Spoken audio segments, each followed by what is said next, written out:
menyelisih sunnah dalam merapatkan shaf. Karena pada saat kita sholat berjamaah itu dianjurkan untuk shafnya rapat, dianjurkan untuk shafnya rapat. Dan ketika shaf itu rapat kemudian lurus, maka ini termasuk salah satu amal yang memiliki keutamaan yang besar. Kata Nabi, man sadda furjatan lillah banallahu biha baitan fil jannah. Barang siapa yang menutup celah shaf karena Allah, maka Allah Subhanahu wa taala akan bangunkan baginya istana di surga.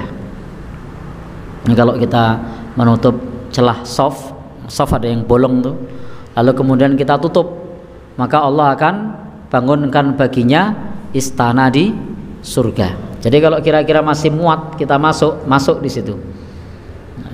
Bukan berdiri di belakang, tapi masuk di celah shaf yang mungkin masih muat. Untuk apa? Untuk merapatkan shaf. Baik, Bapak dan saudara yang berbahagia yang dirahmati Allah, dan celah shaf ini ketika ditutup ada banyak pula sabda Nabi yang lain yang menjelaskan, barang siapa yang menyambung shaf Allah akan menyambungnya, barang siapa yang memutus shaf Allah akan memutusnya.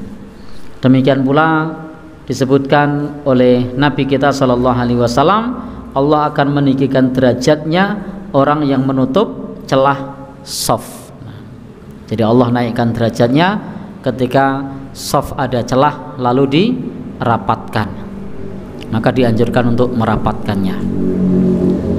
Nabi menyebut saddul khalal bainakum, sumbatlah celah-celah di antara kalian, sumbatlah celah-celah di antara kalian. Dan memang ini butuh kepahaman bagaimana kita menyumbat celah-celah itu. Kita tidak menyumbat kanan kiri, tapi cukup yang ditutup yang menuju ke arah imam. Jadi yang ditutup menuju ke arah imam. Yang di sebelah sini merapat ke tengah ke sini, yang di sebelah sini merapat ke sini. Jadi kalau misalnya shafnya kok agak renggang, kita merapat ke arah imam. Nah sebelah kita lowong, itu tugas yang sebelahnya untuk merapat. Jangan metak-tak, atau mentak-tak.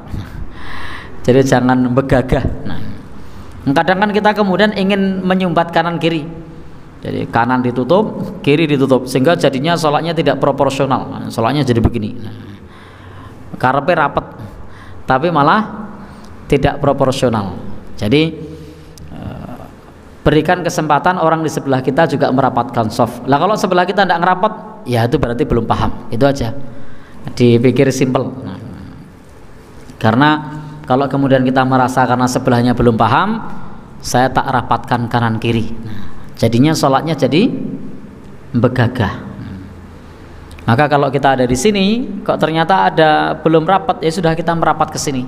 Biar yang sana nanti juga ke sini. Biasanya kalau kita ngerapat sebelahnya ikut ngerapat apa enggak? Ya? Tidak. Ya. Kalau saya dulu di pesantren sebelahnya ngerapat. Di pesantren. Kalau di masyarakat umum ya dilihat masjidnya masjid mana, itu beda-beda. Di masjid yang sudah banyak kajiannya, yang dihadiri orang-orang yang sudah ngaji, itu insya Allah rapat. Tapi di masjid yang di situ masih banyak orang-orang yang awam, itu biasanya shafnya tidak rapat. Baik, Bapak Ibu, lalu cara menyusun shaf itu adalah memulai shaf pertama di belakang imam, kemudian sebelah kanan, kemudian sebelah kiri. Lalu shaf kedua dimulai dari belakang imam, kemudian sebelah kanan, kemudian sebelah kiri. Seperti itu adalah cara menyusun shaf. Ya, seperti itu cara menyusun shaf menurut arahan Nabi Shallallahu Alaihi Wasallam. Jadi dimulai dari belakang imam. Ini saat iqomah sudah kumandang. Kalau iqamah belum kumandang, baru kita datang ke masjid, maka datanglah di posisi paling depan, paling kanan. Jadi posisi paling depan, paling kanan kalau belum iqamah. Tapi kalau sudah iqamah, maka merapat ke arah imam, sehingga shaf dimulai dari belakang imam. Nanti shaf kedua juga demikian, cari yang tengah, yang lurus dengan imam. Lalu sebelah kanan, sebelah kiri, sebelah kanan, sebelah kiri, cari yang paling dekat dengan imam. Kalau yang paling dekat kanan, maka kita pilih kanan. Kalau yang paling dekat kiri, kita pilih kiri. Jadi cari posisi mana yang paling dekat dengan imam. Jadi jawabannya bukan yang kanan, bukan pula yang kiri, tapi mana yang paling dekat dengan imam. Dan ini anjuran untuk mengisi kanan dulu itu kalau menunggu iqamah. Tapi kalau sudah iqamah bukan dari kanan. Nanti lucu kalau jamaahnya cuma 2 orang, imamnya di sini, makmumnya di kanan situ. Ya. Ya kalau masjidnya kecil seperti Cengkiran ini masih normal. Kalau kayak Masjid Agung begitu kan. Saya dulu kalau mampir di Masjid Manunggal ini subuh, itu kadang makmumnya cuma 4 orang. Cuma 3 orang. Masjidnya segede itu. Dulu loh, saya tidak tahu sekarang. Karena saya sejak mampir itu kurang lebih sekitar 3-4 kali mampir, kok jamaahnya segitu, saya mampirnya pindah. Saya pindah di Al-Wafa kalau mampir subuh itu, dan jamaahnya banyak, sehingga tidak tahu perkembangan sekarang. Karena mau mampir lagi gojak-gajek, nek koyo mbiyen meneh. Jadi ada yang pernah mampir subuh? Tidak pernah. Ya, itu bayangkan kalau misalnya nyusun softnya di kanan begitu, imamnya di tengah begitu.